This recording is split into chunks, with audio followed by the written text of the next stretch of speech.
Alright, perfect problem 6. Let's see for Math 111. In this guy, we're asked to compose all of this mess together.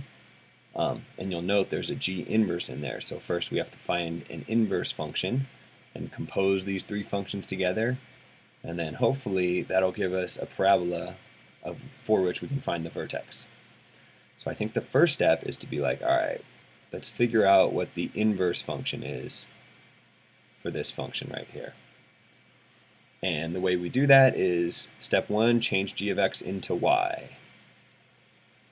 Step 2, solve for x. So let's see, to solve this equation for x, we'd subtract 4 from both sides. And then we divide both sides by 2. And get x equals 1/2 y minus 2.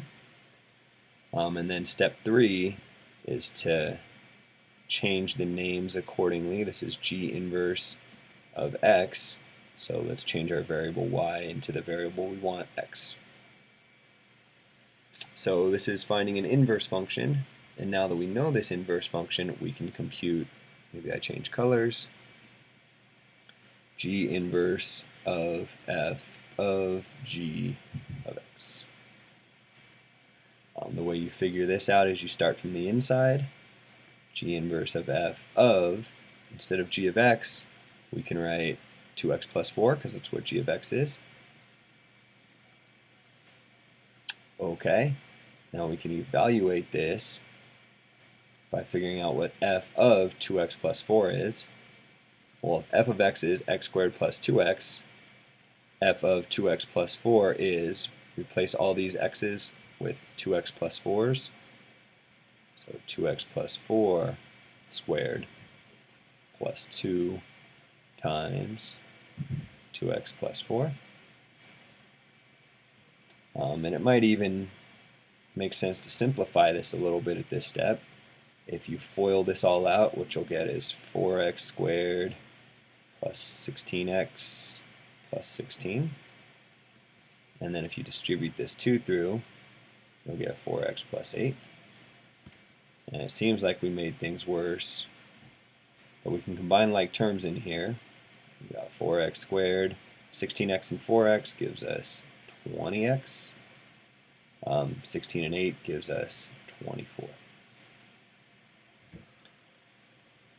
So what we have to do is figure out what is g inverse of all this mess right here. Well, we know what g inverse of x is, so g inverse of all this mess is just write this function, but instead of x, write all this mess.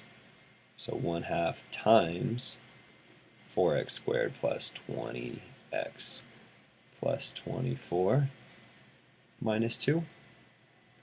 And now we do a little algebra to solve what this is equal to. Distribute the 1/2 through and you get 2x squared plus 10x, let's see, plus 12. But then you subtract 2, so it becomes plus 10. Alright, so what we did right here, all that work, is we figured out g inverse of f of g of x. So we're halfway done. We found this guy right here.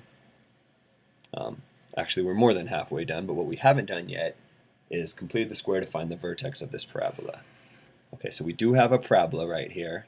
So what we want to do is complete the square, so maybe we'll bring this guy up over here.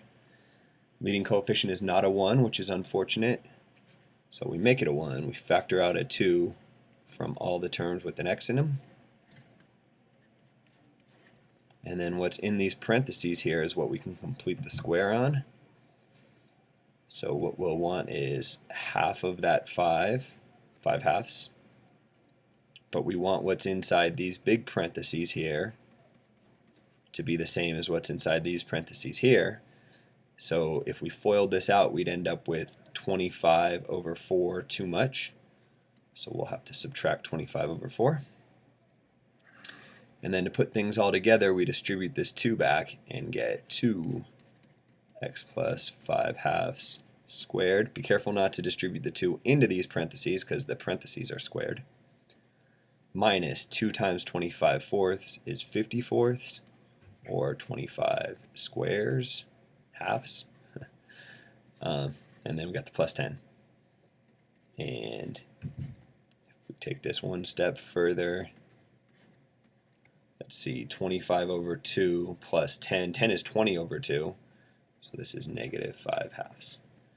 So we've now completed the square. And from this, since we're really good at function transformations, we can just look at this and tell where the vertex is. Let's see, we shifted it left by 5 halves. So the x-coordinate is at negative 5 halves. This vertical stretch makes no difference, and this shifts it down by 5 halves. So it turns out that our vertex is at the point negative 5 halves, negative 5 halves. And that right there is the end of this perfect problem.